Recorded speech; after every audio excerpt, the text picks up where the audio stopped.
जानिए कर्रेगुट्टा पहाड़ी पर सबसे बड़े नक्सल ऑपरेशन का पूरा विश्लेषण। छत्तीसगढ़ के बीजापुर जिले और तेलंगाना सीमा से लगे कर्रेगुट्टा पहाड़ी पर फोर्स द्वारा सबसे बड़ा नक्सल ऑपरेशन चलाया गया। इस दौरान प्रदेश को नक्सल मुक्त बनाने 24 दिनों तक ऑपरेशन चलाया गया, जिसमें कई बड़े नक्सली ढेर हुए। साथ ही इस बड़े ऑपरेशन में सुरक्षा बल के 18 जवान भी घायल हुए। आज हम आपको बताएंगे 24 दिनों तक चले इस सबसे बड़े नक्सल ऑपरेशन में फोर्स को कितनी बड़ी सफलता मिली। साथ ही हम बात करेंगे मारे गए नक्सलियों की संख्या से लेकर ऑपरेशन में विस्फोटक से लेकर नक्सलियों के ठिकाने पर क्या कुछ मिला। तो चलिए जानते हैं इस नक्सल ऑपरेशन का पूरा विश्लेषण। नमस्कार, मैं हूं आयुषी और आप देख रहे हैं CGNN लाइव। अगर खबर पूरी चाहिए तो वीडियो को पूरा देखना होगा और ऐसी ही जानकारी पाने के लिए चैनल को सब्सक्राइब कर दीजिएगा। चलिए अब वीडियो को शुरू करते हैं। बीजापुर के कर्रेगुट्टा पहाड़ पर 24 दिनों तक चले इस ऑपरेशन में 21 बार मुठभेड़ हुई, जिसमेम फोर्स ने 31 नक्सलियों को मार गिराया। इनमें 17 महिला और 14 पुरुष नक्सली शामिल हैं। मारे गए नक्सलियों पर 1 करोड़ 72 लाख रुपए से ज्यादा का इनाम घोषित था। DGP अरुण देव ने बताया कि ये अभियान इसलिए भी जरूरी था क्योंकि नक्सलियों को लगता था कि इस इलाके में ऑपरेशन में फोर्स नहीं आ सकती। ऐसे में ऑपरेशन में शामिल 7000 जवानों ने 450 से ज्यादा IED को डिफ्यूज करते हुए कर्रेगुट्टा के पहाड़ पर कब्जा किया और उनके भ्रम को तोड़ दिया। ऑपरेशन में ये हथियार हुए बरामद। ऑपरेशन के दौरान नक्सलियों के पास से INSAS, BGL, mega sniper, SLR जैसे घातक हथियारों का बड़ा जखीरा भी मिला। इन ठिकानों और बंकरों में तलाशी के दौरान कुल 450 IED, 818 नग BGL शील्ड और 899 बंडल कॉर्डेक्स डेटोनेटर और भारी मात्रा में विस्फोटक सामग्री बरामद हुई। इसके साथ ही जवानों ने नक्सलियों की 4 तकनीकी इकाइयों को भी तबाह किया है, जिनका उपयोग BGL शेल, देसी हथियार, IED और अन्य हथियारों के निर्माण के लिए किया जा रहा था। इन तकनीकी इकाइयों से 4 लैस मशीनें भी बरामद करके नष्ट कर दी गई है। आपको बता दें, मीडिया से चर्चा के दौरान इस ऑपरेशन से संबंधित एक डॉक्यूमेंट्री दिखाई गई, जिसमें पहाड़ की लोकेशन, जवानों ने कैसे संघर्ष करके कर्रेगुट्टा पहाड़ फतह किया, ये दिखाया गया। आप सभी को बता दें कि DGP गौतम ने बताया कि जवानों के अदम्य साहस का नतीजा है कि नक्सलियों का सबसे सुरक्षित ठिकाना अब फोर्स के कब्जे में है। जवानों ने अपनी जान की बाजी लगाकर पहाड़ को फतह किया। इस पूरे इलाके में 200 से ज्यादा छोटी बड़ी बंकरनुमा गुफाएं भी मौजूद है, जो नक्सलियों के छिपाने का ठिकाना बनती थी। ये पूरा ऑपरेशन इलाके को नक्सल मुक्त बनाने के लिए चलाया गया।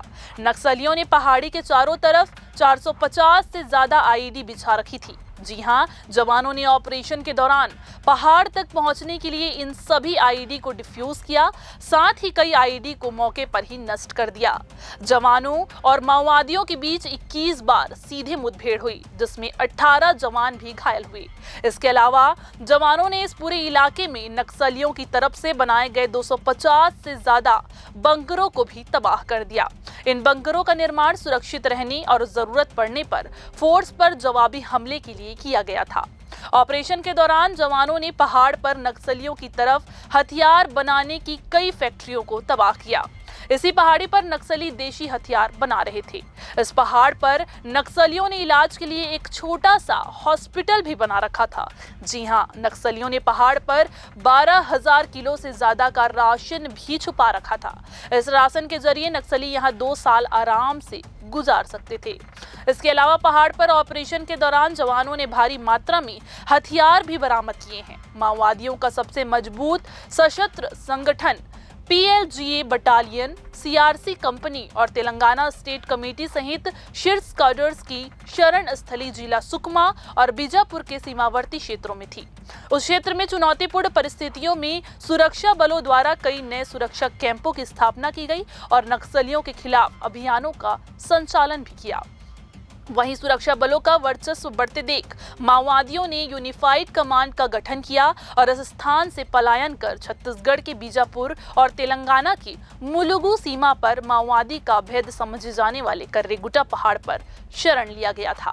कर्रेगुट्टा पहाड़ तकरीबन 60 किलोमीटर लंबा और 5 किलोमीटर से लेकर 20 किलोमीटर चौड़ा एक दुर्लभ पहाड़ी क्षेत्र है।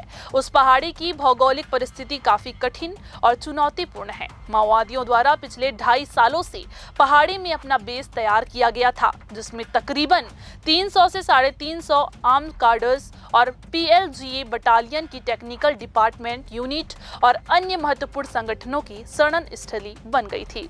नक्सलियों के खिलाफ साल 2024 में चलाए गए अभियान के तहत बढ़त को बरकरार रखते हुए साल 2025 में भी सुरक्षा बलों द्वारा संचालित आक्रामक माओवादी विरोध अभियानों के परिणाम स्वरूप पिछले 4 महीने में 174 हार्डकोर माओवादियों के शव बरामद किए गए।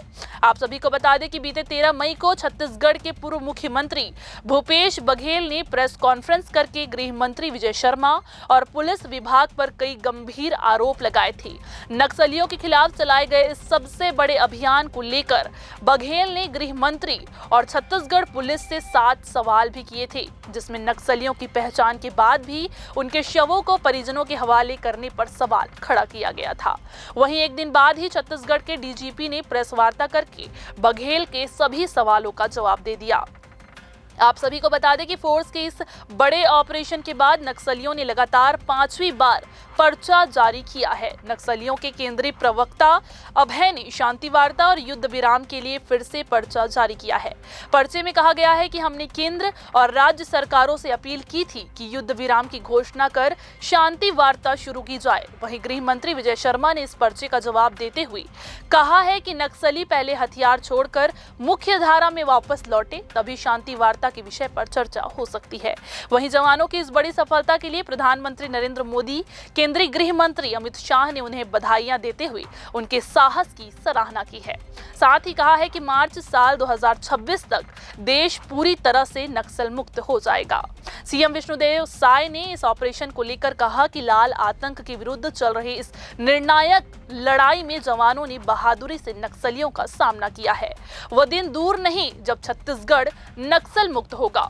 कर्रेगुट्टा पहाड़ी पर नक्सलियों के खिलाफ चलाए गए इस सबसे बड़े अभियान का पूरा विश्लेषण आपको कैसा लगा, हमें कमेंट करके जरूर बताएं और वीडियो को लाइक और शेयर करें ताकि नक्सलवाद और नक्सली ऑपरेशन से जुड़ी तमाम खबरें हम आपको जल्द से जल्द पहुंचा सके। तब तक के लिए मुझे दीजिए इजाजत। नमस्कार।